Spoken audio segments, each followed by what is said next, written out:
Welcome back दोस्तों। स्वागत है आप सभी का आपके अपने YouTube channel A to B to study पर।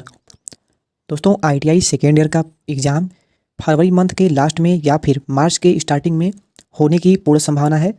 जिन स्टूडेंट्स का एग्ज़ाम अभी तक नहीं हुआ है और जिनका एडमिशन 2020 में हुआ था और उनका सेकेंड ईयर का एग्ज़ाम होने वाला है, उन्हीं के लिए आज की वीडियो है।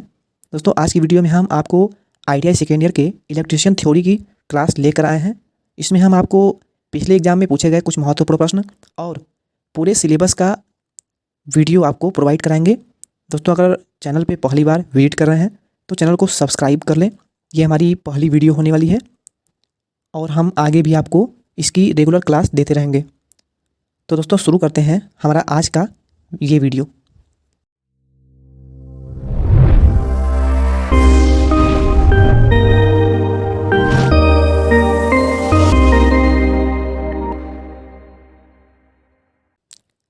पहला प्रश्न है, what is the name of the part marked as X in DC generator.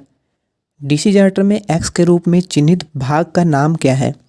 दोस्तों आपको यहाँ पे एक फिगर दिया हुआ है, आपको फिगर को देखना है और बताना है कि इस भाग का नाम क्या है। तो दोस्तों ये कंप्यूटर रेजर कहलाता है। ऑप्शन नंबर सी में देख रहे हैं आप, कम्यूटेटर रेजर, यही हमारा इस प्रश्न का करेक्ट आंसर हो जाएगा। दोस्तों आपको हम जितने भी प्रश्न कराएंगे वो बहुत ही मोस्ट इम्पॉर्टेंट होंगे और आपको एग्जाम में वही प्रश्न देखने को भी मिल जाएंगे। हमारा अगला प्रश्न है, what is the name of DC generator. DC generator का नाम क्या है। दोस्तों आप ये फिगर देख रहे हैं, इसमें आपको बताना है कि ये किस प्रकार का डीसी जनरेटर है। तो दोस्तों आपको हम बता दें कि ये जो है ये आपका डिफरेंशियल लॉन्ग शंट है, क्योंकि दोस्तों ये देखिए आपको शंट देखने को मिल जाएगा। और जिस भी फिगर में ध्यान देंगे दोस्तों, शार्ट शंट जो differential short shunt compound generator होता है उसमें जो ये वाला भाग होता है वो यहीं पे जुड़ा होता है, तो वो शार्ट शंट हो जाता है। पर दोस्तों अगर आप फिगर में देखेंगे तो यहाँ पे ये जो है यहाँ से यहाँ तक जुड़ा हुआ है, इसलिए इसे हम लॉन्ग शंट कंपाउंड जनरेटर कहते हैं। बहुत ही आसान है इसको समझना। तो इसका जो ऑप्शन नंबर ए है, differential long shunt compound generator, यही हमारा करेक्ट आंसर हो जाएगा। आपको सेम यही क्वेश्चन एग्जाम में देखने को मिल जाएगा। हमारा अगला प्रश्न है, which rule is used to find the direction of inducted EMF in DC generator. DC generator में प्रेरित ईएमएफ की दिशा ज्ञात करने के लिए किस नियम का उपयोग किया जाता है। डीसी जनरेटर में प्रेरित ईएमएफ की दिशा यानी कि विद्युत वाहक बल की दिशा ज्ञात करने के लिए हम फ्लेमिंग के दाहिने हाथ का नियम यूज करते हैं। तो इसका जो ऑप्शन नंबर डी है हमारा, फ्लेमिंग के दाहिने हाथ का नियम, यही हमारा करेक्ट आंसर हो जाएगा। हमारा नेक्स्ट प्रश्न है, which formula is used to calculate the generated EMF in DC generator. DC generator में उत्पन्न ईएमएफ की दिशा ज्ञात करने के लिए गणना के लिए किस सूत्र का उपयोग किया जाता है। तो दोस्तों आप ये ऑप्शन देख रहे हैं। दोस्तों बहुत ही आसान प्रश्न है और ये फार्मूला बहुत ही मोस्ट इम्पॉर्टेंट है, क्योंकि इस फार्मूले पर आपको एक न्यूमेरिकल बेस्ड क्वेश्चन भी पूछा जाता है। तो दोस्तों इसका जो ऑप्शन नंबर सी है, यानी कि phi ZNP by 60A, option number C हमारा करेक्ट आंसर होगा। हमारा अगला प्रश्न है, what is the formula to calculate back EMF of a DC motor. EMF की गणना करने का सूत्र क्या है एक डीसी मोटर में। तो दोस्तों डीसी मोटर में ईएमएफ की गणना करने का जो सूत्र है वो है ऑप्शन नंबर सी जो देख रहे हैं, EB=V-IA/RA volt. Option number C हमारा करेक्ट आंसर होगा। दोस्तों इस पर एक न्यूमेरिकल बेस्ड भी क्वेश्चन पूछा जाता है। दोस्तों हमारा अगला प्रश्न है, what is the name of the part marked x in DC generator. DC generator में एक्स के रूप में चिन्हित भाग का नाम क्या है। दोस्तों आपको एक फिगर दिया हुआ है, इसमें आपको बताना है कि ये एक्स के रूप में जो चिन्हित भाग है इसका नाम क्या है। आइए हम ऑप्शंस देख लेते हैं। ऑप्शन नंबर ए में दिया हुआ है ध्रुव की नोक, बी है ध्रुव कुंडली, सी है पोल कोर और डी दिया हुआ है पोल शू। तो दोस्तों ये जो भाग है इसे हम पोल शू के नाम से जानते हैं। तो ऑप्शन नंबर डी जो है पोल शू, यही हमारा करेक्ट आंसर होगा। दोस्तों हमारा अगला प्रश्न है, आपको बताना है कि इस फिगर में देख को बताना है इस जनरेटर का नाम क्या है।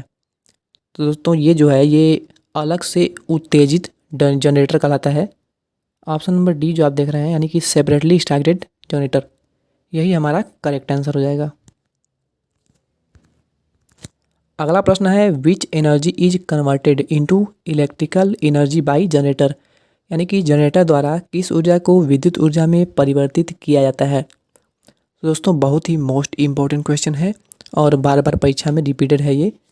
तो जनरेटर द्वारा हम यांत्रिक ऊर्जा को ही विद्युत ऊर्जा में परिवर्तित करते हैं, क्योंकि हम जब जनरेटर को स्टार्ट करते हैं तो हमारी पेशी ऊर्जा लगती है हैंडल को घुमाने में, और हैंडल को घुमाने के बाद जो यांत्रिक ऊर्जा कन्वर्ट होती है और हमें आउटपुट में विद्युत ऊर्जा मिलती है। तो ऑप्शन नंबर डी जो हमारा है, क्योंकि यहाँ पे पेशी ऊर्जा दिया हुआ नहीं है, तो यांत्रिक ऊर्जा यानी कि मैकेनिकल एनर्जी, यही हमारा करेक्ट आंसर हो जाएगा। हमारा अगला प्रश्न है, what is the name of DC generator field. DC generator field का नाम क्या है। आपको ये फिगर दिया हुआ है, आपको बताना है कि ये डीसी जनरेटर के फील्ड का नाम क्या है। तो दोस्तों ये जो है ये ऑप्शन नंबर डी आप देख सकते हैं, क्यूमुलेटिव कंपाउंड जनरेटर यानी कि संचयी यौगिक जनरेटर कहलाता है ये। तो ऑप्शन नंबर डी हमारा क्यूमुलेटिव कंपाउंड जनरेटर, यही हमारा करेक्ट आंसर होगा।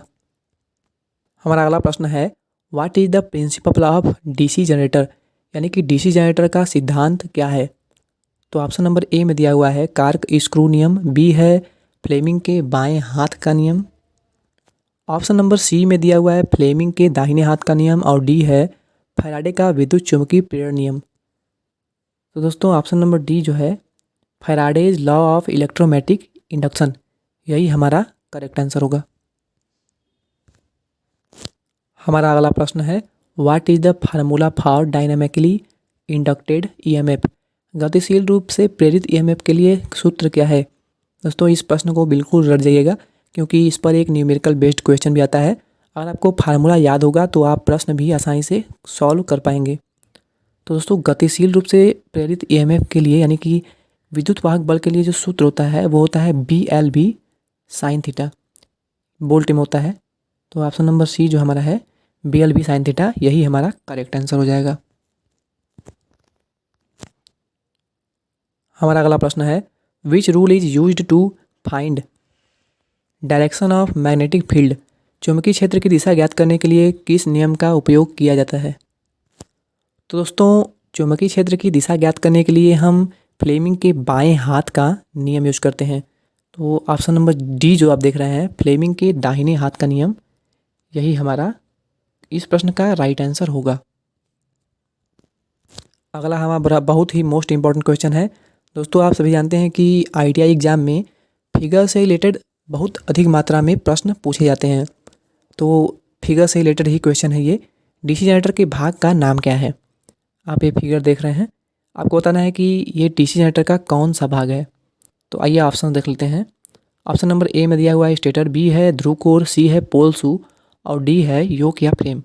तो दोस्तों ये जो है ये डीसी जनरेटर का भाग है और इसे योक या फ्रेम के नाम से जाना जाता है। तो ऑप्शन नंबर डी जो हमारा है यही हमारा इस प्रश्न का करेक्ट आंसर हो जाएगा। हमारा अगला प्रश्न है, how many parallel path in duplex lap winding of a 4 pole DC generator, यानी कि 4 पोल डीसी जनरेटर के डुप्लेक्स लैप वाइंडिंग में कितने समानांतर रास्ते होते हैं। तो दोस्तों 4 पोल डीसी जनरेटर के डुप्लेक्स लैप वाइंडिंग में कुल 8 रास्ते होते हैं जो कि समांतर रास्ते होते हैं। तो इस क्वेश्चन का जो ऑप्शन नंबर सी है 8, यही हमारा करेक्ट आंसर हो जाएगा। अगला है डीसी जनरेटर के भाग का नाम क्या है। दोस्तों फिगर से रिलेटेड क्वेश्चन है ये, इस भाग का आपको नाम बताना है।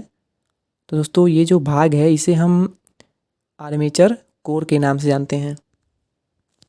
इसका जो ऑप्शन नंबर डी आप देख रहे हैं आर्मेचर कोर लेमिनेशन, यही हमारा करेक्ट आंसर हो जाएगा। आर्मेचर कोर लेमिनेशन, दोस्तों इंपॉर्टेंट क्वेश्चन है ये भी। हमारा अगला प्रश्न है, how interpoles are connected in a DC generator, DC generator में इंटरपोल कैसे जुड़े होते हैं। दोस्तों डीसी जनरेटर में इंटरपोल आर्मेचर के साथ श्रृंखला में यानी कि श्रेणी में जुड़े होते हैं, यानी कि ऑप्शन नंबर ए जो आप देख रहे हैं इन सीरीज विथ आर्मेचर, यही हमारा करेक्ट आंसर हो जाएगा।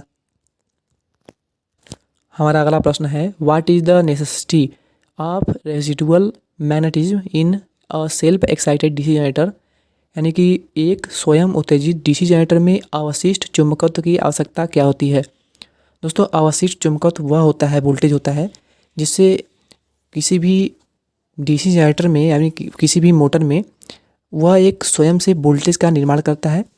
तो ऑप्शन नंबर ए जो आप देख रहे हैं यानी कि बिल्ड अप द वोल्टेज, तो ऑप्शन नंबर ए हमारा करेक्ट आंसर हो जाएगा। हमारा अगला प्रश्न है which are the 2 points that he the brush contact resistance measured in DC machines, DC मशीनों में वे कौन से 2 बिंदु हैं जो ब्रश संपर्क प्रतिरोध को मापने का कार्य करते हैं। ऑप्शन नंबर ए में दिया हुआ है विपरीत ब्रश के बीच प्रतिरोध, बी दिया हुआ है ब्रश और कम्यूटेटर राइजर के बीच प्रतिरोध, सी है ब्रश और कंप्यूटेटर के बीच प्रतिरोध, और ऑप्शन नंबर डी में दिया हुआ है ब्रश और आर्मेचर कंडक्टर के बीच प्रतिरोध। तो दोस्तों, मशीनों में अगर बात करें तो 2 बिंदु को मापने के बीच जो प्रतिरोध को मापते हैं वो ब्रश और कम्यूटेटर के बीच के प्रतिरोध को मापने का कार्य करते हैं। तो जो ऑप्शन नंबर सी देख रहे हैं आप, ब्रश और कम्यूटेटर के बीच प्रतिरोध, तो यही हमारा करेक्ट आंसर हो जाएगा। नेक्स्ट है which voltage drop is indicated in the proportion marked as X, यानी कि किस वोल्टेज ड्रॉप को एक्स के रूप में चिन्हित किया गया है। दोस्तों, आप ये फिगर देख रहे हैं और ये ग्राफ है, इसमें आपको बताना है कि ये जो ग्राफ गिर रहा है एक्स के रूप में, इसका नाम क्या है। तो आइए ऑप्शंस देख लेते हैं।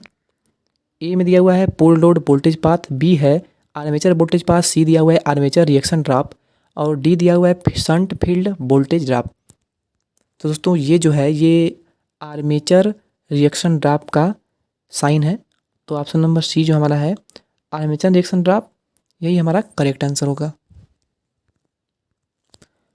अगला प्रश्न है what is the name of the compound generator if the shunt field is connected in parallel with armature, compound generator का नाम क्या है यदि शंट फील्ड आर्मेचर के साथ समांतर में जुड़ा हुआ है। तो दोस्तों, आपको हमने पहले प्रश्न में ही बता दिया था, यही प्रश्न था सेम, कंपाउंड जनरेटर के भाग का नाम क्या है यदि शंट फील्ड आर्मेचर के साथ समांतर में जुड़ा हुआ है।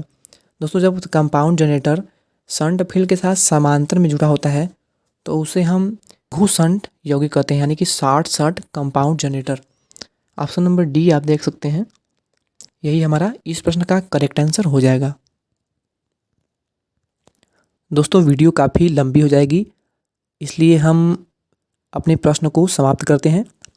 हम नेक्स्ट वीडियो में आपके लिए लेकर आएंगे कुछ आगे के प्रश्न, और अगर वीडियो अच्छी लगी हो तो वीडियो को लाइक कर दीजिए, और अगर चैनल पे पहली बार विजिट कर रहे हैं तो चैनल को सब्सक्राइब कर लें।